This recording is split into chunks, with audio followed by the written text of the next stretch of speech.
The words tumble out, frantic and uneven, as the man struggles to convey the chaos unfolding around him. He speaks of danger, of fear, of someone inside his home. Every syllable is laced with trembling urgency, painting a vivid picture of peril. Yet, beneath the panic, there's an odd undertone, a rhythm that feels slightly off, as if the fear is almost too calculated. His voice grows more erratic, the fragmented sentences punctuated by sharp intakes of breath. He describes a struggle, a fight that spiraled out of control. The details are disjointed. An intruder, a sudden attack, a desperate act of self-defense. Each word carries the weight of terror. Yet something feels amiss. Between the gasps, there's a brief, muffled noise, a sound that lingers just long enough to be noticed, but not understood. The silence of the neighborhood breaks as flashing lights slice through the darkness. The once quiet street is now alive with tension, as the faint hum of engines grows louder. The sirens echo off the neatly lined houses, their wailing sound drawing the attention of shadowed figures peering from behind curtains. The urgency of the moment swells, amplifying the unease that hangs in the air. Magic, when the door opens, his appearance tells a story before any words escape his lips. The blood smeared across his hands, his trembling frame, and the hollow look in his eyes speak volumes. He stammers, repeating the same phrases over and over. Self-defense, no choice, an attack he had to stop. Behind him, the room is a testament to violence. Disarrayed furniture, broken glass, and a body lying still. The stillness in the aftermath is as deafening as the earlier panic. He insists he had no other option, his voice trembling with conviction. Yet, as the details begin to unravel, inconsistencies emerge. The chaos in the room doesn't align perfectly with his version of events. Every piece of evidence seems to whisper a different truth, casting shadows on his words.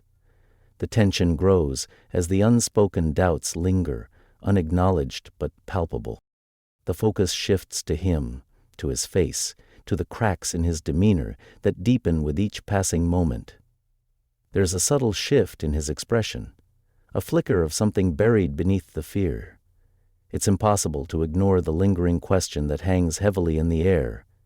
Was he truly defending himself, or was he the one to fear all along? David Harper's life was a study in predictability. Each day unfolded with mechanical precision. A quiet commute, long hours at the accounting firm, and evenings spent in the solitude of his modest home. Politeness framed every interaction, but there was a detachment in his demeanor, a deliberate distance that kept him safely on the periphery of his neighbors' lives. Stahl ceased to be a companion at 8. To the world, David was unremarkable, a man who never stirred trouble, never made waves. Yet, behind the drawn curtains of his suburban house, he wrestled with demons no one saw. The shadow of a childhood marred by neglect, the lingering ache of a divorce that had stripped away the one person he'd dared to love.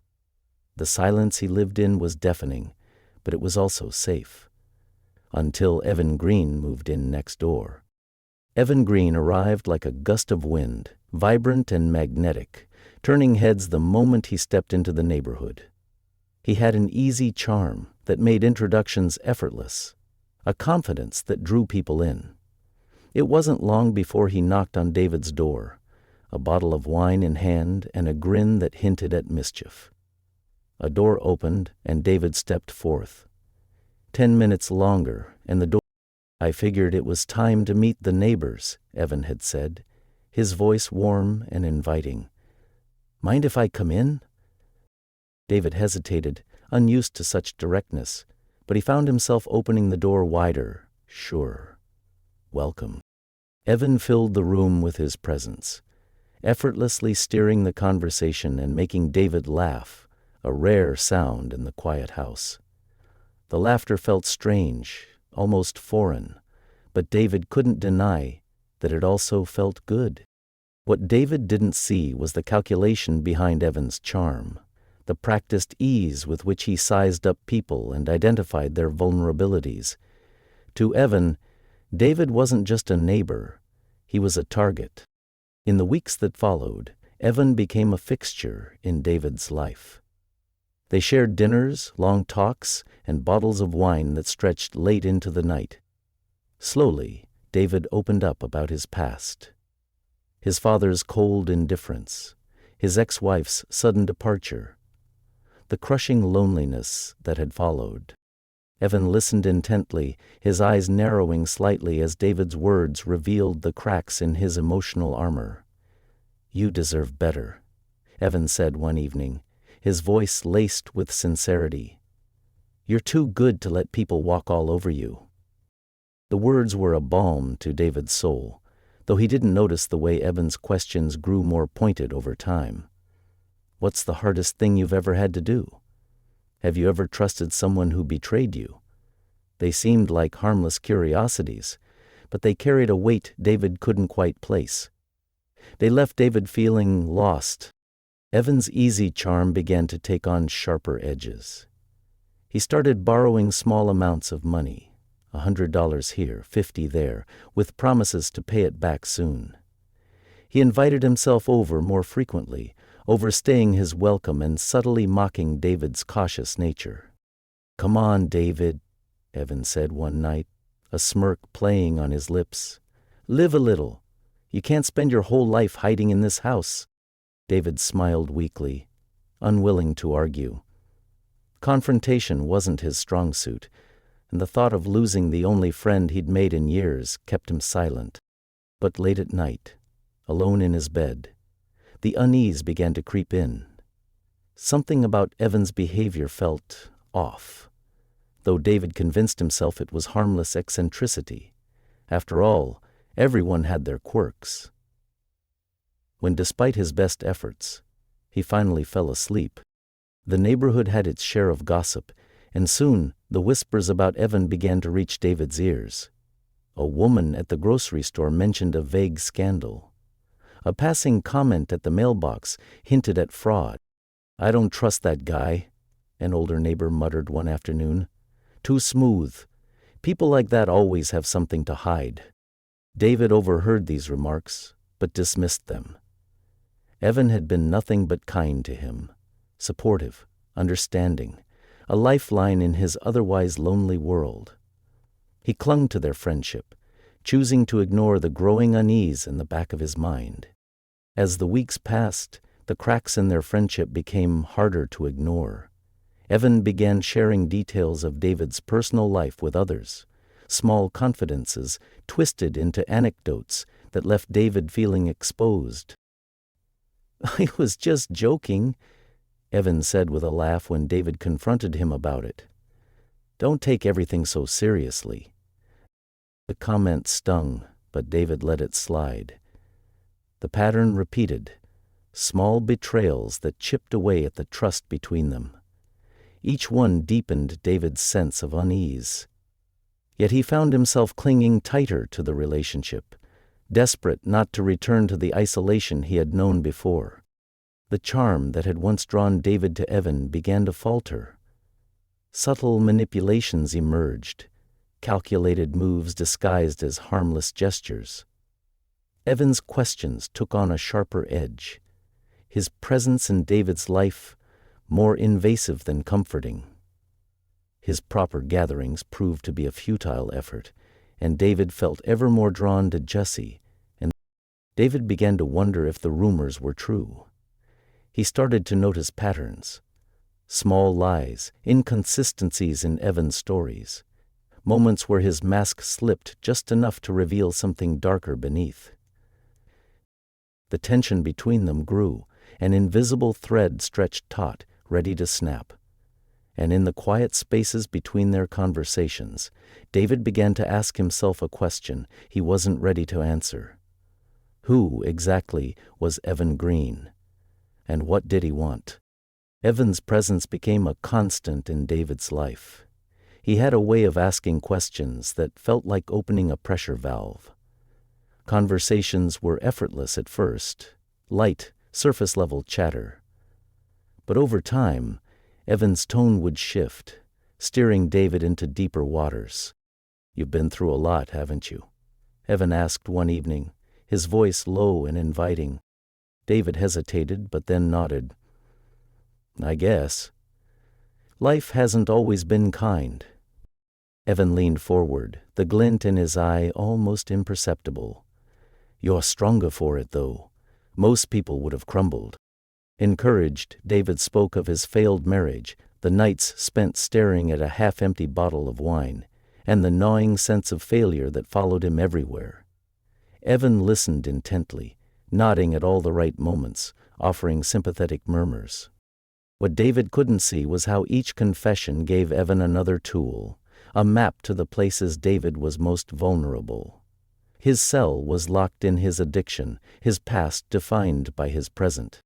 Evan's first uninvited visit was brushed off as a casual misunderstanding.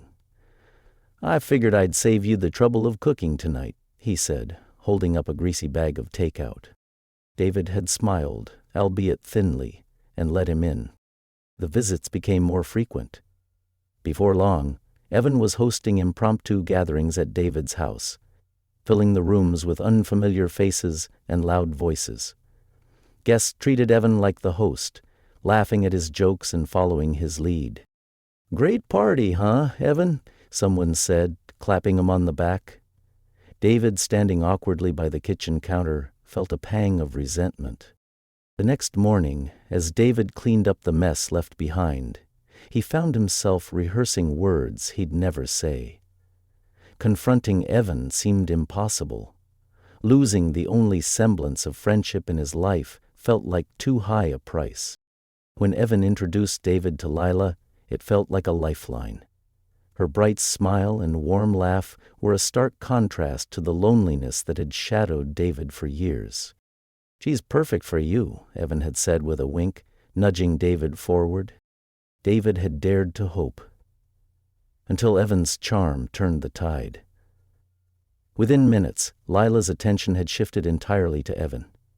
He captivated her effortlessly, leaving David to watch from the sidelines, his hands stuffed in his pockets, his throat tight with unspoken words.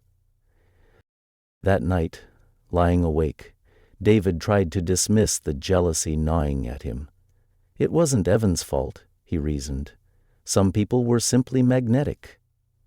But the ache in his chest told a different story. The first time David heard his name in the office break room, he paused mid-step. "Yeah, Evan mentioned it," a colleague was saying. "David's been through some rough stuff. Divorce really messed him up."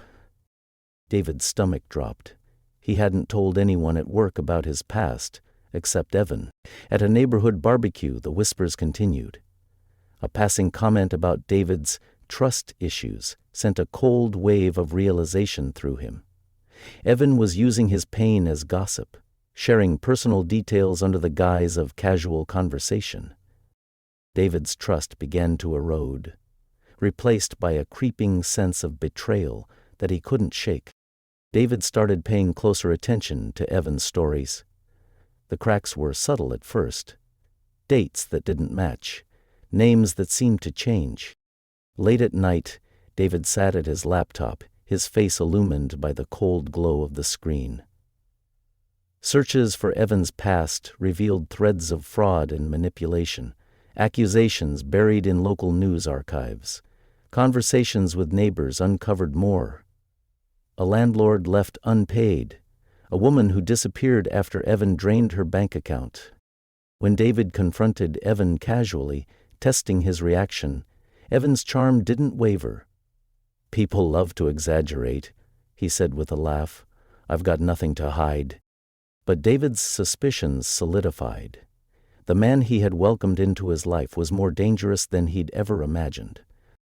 Evan's demeanor shifted. He began questioning David in ways that felt less like concern and more like control. "You seem distracted lately. Something you want to share?" David hesitated. "No, just tired." Items in David's home started appearing in places they didn't belong. A set of keys left on the patio table, a framed photo turned backward. Evan's comments became more pointed, laced with subtle threats. "You should relax," Evan said one day, his tone light but his eyes sharp. "Stress makes people do stupid things." David felt trapped, his mind a maze of doubt and fear. He couldn't prove Evan was behind the small disturbances, but the unease was impossible to ignore. At one of Evan's parties, David lingered on the outskirts, nursing a drink and watching the crowd. A drunken guest leaned against the wall, laughing too loudly. "Evan's got this whole neighborhood wrapped around his finger," he slurred. "Bet he's using your money to pay for all this." The words hit David like a physical blow. His heart raced as he pieced together the implications. Evan had been accessing his accounts, siphoning money to fund his lavish lifestyle. The realization burned, a mix of rage and humiliation threatening to spill over. But David forced himself to stay composed. Not here. Not yet. As the party wore on, David retreated further into himself. Every interaction, every laugh, every casual touch between Evan and Lila felt like a fresh wound. In his mind, the memories replayed. Evan's charm, his manipulation, the trust he'd shattered. The weight of every betrayal pressed down on him, suffocating. As Francis started telling Evan the whole story, the manner in which he told it, when the last guest left, David stood alone in the quiet of his house, his hands clenched into fists. His pulse thundered in his ears as a single thought crystallized. This had to end, and the tension in the air was palpable, the promise of confrontation inevitable. The storm, brewing inside David, was poised to erupt, leaving nothing untouched. End of Chapter 7. Recording by... The rain tapped against the windows, filling the empty silence of David's living room. Shadows danced across the walls, cast by the faint glow of a single lamp. He paced back and forth, his jaw clenched, hands curled into fists. Every word, every smirk, every betrayal from Evan replayed in his mind, each memory sharpening his simmering anger. "He used me," David muttered under his breath, the realization cutting deeper with each repetition. He paused, staring at his reflection in the dark window. His face was lined with exhaustion, his eyes hollowed by sleepless nights. The weight of Evan's actions bore down on him like an unrelenting tide. There was no more time for hesitation. Tonight, everything would come to light. David stood on Evan's doorstep, drenched from the rain, his knuckles white as he pounded on the door. His heart raced, the storm outside mirroring the turmoil within. His face was covered with sweat and his vision was blurry. When the door swung open, Evan's expression was as calm as ever, his smug grin unwavering. "David," he drawled, leaning casually against the frame. "Didn't expect to see you tonight. Everything okay?" David pushed past him without waiting for an invitation, his voice strained. "No, Evan, nothing's okay." Evan closed the door with a soft click, his tone laced with mock concern. "What's this about? You look tense." "Tense?" David's voice cracked, the fury he'd bottled for months spilling out. "You've been lying to me, using me. I trusted you." Evan laughed softly, the sound grating against David's nerves. "You're too sensitive, David. Always have been. Honestly, you're your own worst enemy." David took a step closer, his fists trembling. "I know about the money.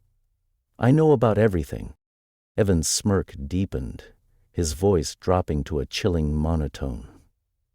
"And what are you going to do about it? Face it, David. You're nothing without me. You always needed someone to blame, and I was happy to play the part." The air between them crackled with tension, the storm outside a mere whisper compared to the tempest brewing in the room. Evan's words cut through David like shards of glass, each syllable a deliberate provocation. The smirk, the arrogance. It was too much. David lunged, shoving Evan backward into the living room. "Don't touch me," Evan hissed, his voice sharp with warning. He stumbled but regained his footing, raising his hands in mock surrender. "What are you going to do, David? Finally grow a spine?" The words fanned the flames of David's anger. He shoved again, harder this time, sending Evan into the coffee table with a crash. Glass shattered beneath him, the room filling with the sound of their struggle. "You ruined my life," David shouted, his voice raw. "You took everything from me." Evan laughed, even as he wiped a streak of blood from his lip. "You did that all on your own. Pathetic. Weak. That's all you'll ever be." The taunt was the breaking point. David's vision blurred, his rage overtaking any sense of reason. In the chaos of the room, David's hand closed around a heavy candlestick on the mantel. The weight of it felt foreign, but oddly satisfying in his grip. Evan's taunts continued, his voice dripping with contempt. "Go ahead, David. Do something. Show me you're not the coward you've always been." The words struck like a hammer blow, and in one uncontrollable moment, David swung. Sentience. The impact was sickening, the sound dull and final. Evan collapsed to the floor, blood pooling beneath him as his breaths came in ragged gasps. David froze, the candlestick slipping from his hand and clattering to the ground. His chest heaved, his mind racing. What had he done? He dropped to his knees, staring at the crimson spreading across the floor. Every fiber of his being screamed for him to do something, anything, but all he could do was watch as the life drained from Evan's eyes. There was a strain that stretched too far, leaving Evan's heart beating wildly. He saw Evan standing facing the desert, looking down at the earth. Trembling, David staggered to his feet, his hands stained red. His phone felt heavy in his pocket, the weight of the decision he was about to make pressing on him. He dialed, his voice shaking as he spoke. "There was an intruder," he said, forcing the words out. "He broke in. I had to defend myself." His breathing quickened as he hung up, the sound of his pulse drowning out the storm outside. He moved methodically, placing the candlestick back on the mantel and wiping his prints from the surface. The scene had to look right. It had to tell the story he'd just created. The sirens arrived before the reality of what he'd done could fully sink in. Red and blue lights danced through the windows as officers approached the house. David sat on the floor, his hands still shaking, his eyes fixed on the lifeless body sprawled before him. The officers entered cautiously, their gazes shifting between David and the scene. One stepped forward, his voice firm but measured. "Sir, what happened here?" David's lips parted, but the words didn't come. He stared at the officer, the weight of his lies settling heavily on his chest. As their questions began, the cracks in his story started to show, each one threatening to expose the monster lurking beneath his mask. The courtroom was a storm of whispers and shifting glances. Every seat was filled, the back row crowded with reporters scribbling furiously into their notebooks. The trial had captured the nation's attention, transforming David Harper from an anonymous man into a figure of intense public debate. Some viewed him as a victim, a lonely soul pushed to the edge by Evan's calculated cruelty. Others saw a killer, meticulously weaving a story to excuse a brutal act. The media played into both narratives, portraying him alternately as a tragic pawn and a cold, cunning predator. Nevertheless, neither of these conclusions appealed to Richard. No one seemed to agree on the truth, but everyone wanted to watch it unfold. When David was called to the stand, the room fell silent. His hands trembled as he adjusted the microphone, his eyes darting toward the jury. He hesitated, then began, his voice low but steady. "I didn't want this to happen," he said, the words heavy with pain. "I never wanted to hurt anyone. But Evan, he knew how to find your weaknesses and exploit them. He made me feel like I was nothing, like I couldn't exist without him." A noise from the hotel. Mrs. Randolph Logan stepped out of the lobby, holding the New York Times. She was halfway through a story about children visiting the hotel. His voice cracked, the weight of his emotions spilling into the air. "I've spent years feeling invisible, drowning in loneliness, and he made me believe he was my friend. But he wasn't. He took everything from me. My trust, my money, my hope." Tears blurred his vision, but he continued, "I lost control. I didn't plan this. I just wanted him to stop." The courtroom held its collective breath as David's shoulders sagged, the cracks in his composure fully exposed. For a moment, he wasn't a defendant, but a broken man, raw and stripped of pretense. The jury deliberated for hours, the weight of their decision palpable in the courtroom. David sat still, his face a mask of resignation, as the four persons stood to deliver the verdict. "Manslaughter," she announced, her voice steady but devoid of triumph. The sentence hung in the air, met with a flurry of reactions. Some nodded in relief, murmuring that justice had been served. Others exchanged angry whispers, convinced David deserved a harsher punishment. David's expression didn't change. He simply lowered his gaze, as if accepting a fate he'd already resigned himself to long before the trial began. The division in the room mirrored the larger public debate, a fissure that wouldn't heal anytime soon. In the sterile solitude of his cell, David stared at the blank walls, his mind churning with thoughts he couldn't escape. His days were a monotonous routine, broken only by moments of agonizing clarity. It was as if he must have lost control at some point. After his father's death, he'd started to retrace his steps to find the truth. "I should have seen it coming," he whispered to the empty room. "Every warning sign was there, but I let it happen. I let him in." He thought of the nights spent pacing his living room, the weight of Evan's manipulations pressing down on him like a vice. The system hadn't accounted for that. They'd judged his actions, not the cracks that had led to the breaking point. "I wasn't innocent," he admitted softly. "But they didn't see what he did to me. They didn't feel it." The regret was suffocating. But so was the knowledge that he'd allowed himself to be drawn into Evan's web. David's memories of Evan were sharp and unforgiving. He remembered the sly smile, the calculated questions, the way Evan could twist a conversation to his advantage. "He made me think he cared," David muttered, his voice tinged with bitterness. "Every compliment, every kind word. It was all part of his game. He knew exactly how to make me feel small, and he thrived on it." Somewhere along the way, he had learned to control the intensity, and from afar, he held a massive gathering. The manipulation had been subtle at first, almost invisible, but over time it had become a noose, tightening until David could barely breathe. Oppressiveness had gathered inside him, coupled to melancholy and depression. "He didn't just ruin my life," David said, his voice growing louder. "He made me ruin it myself. That's the worst part. He never lifted a finger. He just pulled the strings and watched me fall apart." The realization was a dagger, cutting through any illusion that he could ever fully absolve himself.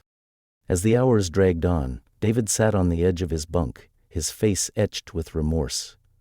The quiet of the prison enveloped him, broken only by the faint hum of fluorescent lights. He spoke aloud, his voice a whisper. "If I hadn't been so broken, would it have ended the same way? If someone had seen me, really seen me, before he did, would I be here now?" The question hung in the air, unanswered. In his silence, the story left the audience with an unsettling truth. Monsters aren't born in isolation. They're created by the cracks society ignores, the scars no one bothers to heal. David's guilt was undeniable, but so was the path that had led him there. The image faded to black, leaving only the haunting echo of David's final question. Was it him, or was it me all along? End